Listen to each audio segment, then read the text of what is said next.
Assalamualaikum warahmatullahi wabarakatuh. Saya Abian Noval Ashar, mahasiswa Magister Manajemen Universitas Mercubuana. Pada kesempatan kali ini, saya akan menjelaskan materi terkait e-marketing environment pada mata kuliah e-marketing dengan dosen pengampu Dr. Ririn Wulandari, SEMM. E-marketing merupakan sebuah sistem yang digunakan sebagai bentuk optimalisasi strategi pemasaran seiring dengan adanya perkembangan internet yang sangat pesat. Dengan adanya digitalisasi ini, tujuannya adalah meningkatkan income, penjualan perusahaan, serta menarik konsumen untuk dapat membeli sebuah produk ataupun jasa. Kemudian, sistem ini terbagi menjadi dua, yaitu sistem internal dan sistem eksternal. Kedua sistem ini memiliki peran masing-masing dan tujuan yang sama bagi kemajuan perusahaan di masa depan.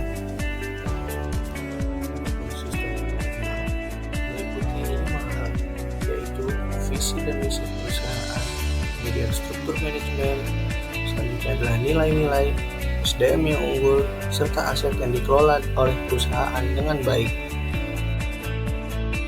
Sedangkan sistem eksternal terdiri dari 4 hal. Pertama adalah pemasok atau supplier, kemudian distributor, stakeholder atau pemangku kebijakan, dan yang terakhir adalah kompetitor.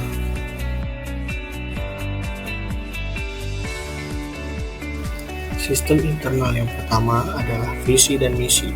Visi merupakan sebuah tujuan dan cita-cita yang ingin dilakukan oleh perusahaan. Misi merupakan sebuah langkah atau bentuk, serta bagaimana cara perusahaan untuk mewujudkannya. Sebagai contoh, jika sebuah perusahaan ingin menjadi perusahaan yang terbaik, maka salah satu caranya adalah dengan memiliki SDM yang unggul dan menjadi pemimpin. Selanjutnya adalah struktur organisasi. Sebagai suatu garis hierarki yang mendeskripsikan berbagai komponen yang menyusun perusahaan, di mana setiap individu memiliki posisi dan fungsinya masing-masing.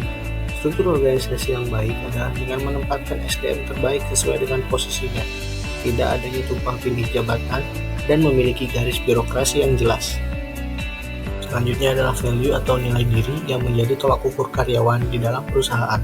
Value harus digali supaya setiap karyawan sadar akan perannya dalam perusahaan. Selanjutnya adalah SDM yang merupakan elemen penting bagi sebuah bisnis atau perusahaan agar dapat berjalan dengan baik. Tanpa adanya elemen tersebut atau kualitas yang kurang baik, perusahaan akan sulit berjalan dan beroperasi dengan semestinya, meski sumber daya yang lain telah terpenuhi. Aset merupakan sumber daya dengan nilai ekonomi yang dimiliki atau dikendalikan oleh individu, perusahaan, atau negara dengan harapan dapat memberikan manfaat di masa depan. Aset tidak hanya berupa kas, gedung, deposito, dan sebagainya. SDM yang unggul juga dapat menjadi aset yang berguna bagi perusahaan di masa depan.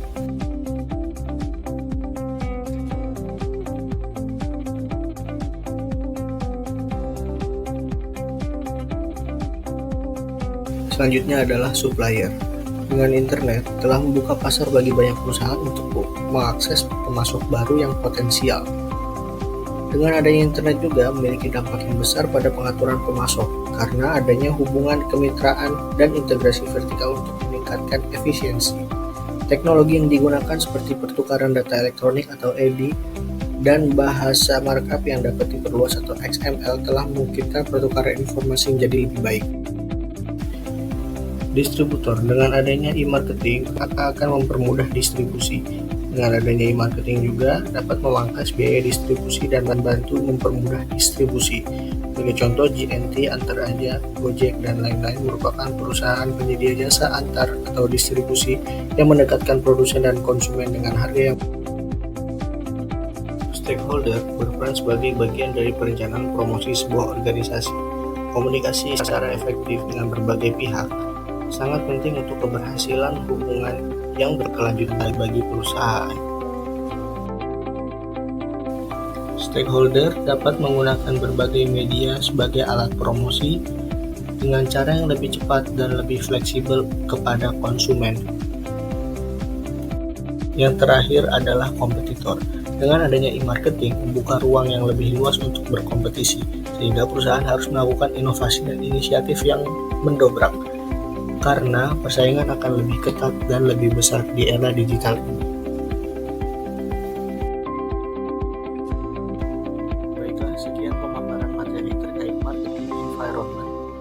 Terima kasih atas perhatian dan kerjasamanya. Mohon maaf apabila terdapat kekurangan.